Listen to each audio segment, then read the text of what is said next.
মানুষ বড় অভিমানী প্রাণী। সে চায় তার মন খারাপ হলে প্রিয় মানুষটাকে না বললেও সে বুঝে ফেলুক। ফোন করে খানিক ম্লান গলায় হ্যালো বলতেই ওপারের মানুষটা বলুক, তোমার মন খারাপ।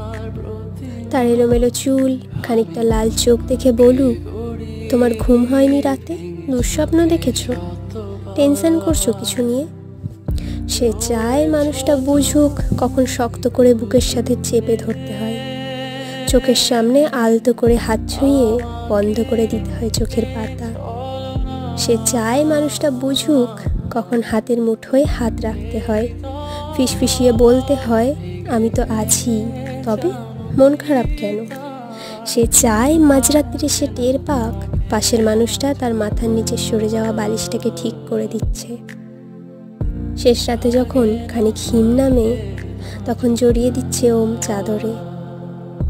সে চায় তার জন্য মাঝরাত্রিরে কেউ বাড়ি ফেরার অপেক্ষায় থাকুক, মনে রাখুক তার জন্মদিনের কথা, প্রথম দিনের কথা, স্পর্শ ও অনুভূতির কথা।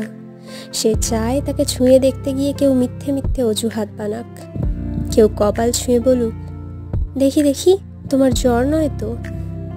অভিমানে দূরে সরে যেতে চাইতেই কেউ বলুক, খানিক ভুল করেছি বলেই দূরে সরে যেতে হবে, তবে এত যে ভালোবাসি তাতে আরও কাছে আসা যায় না, আরও আরও কাছে, অনেক অনেক কাছে। মানুষ বড় অভিমানী প্রাণী।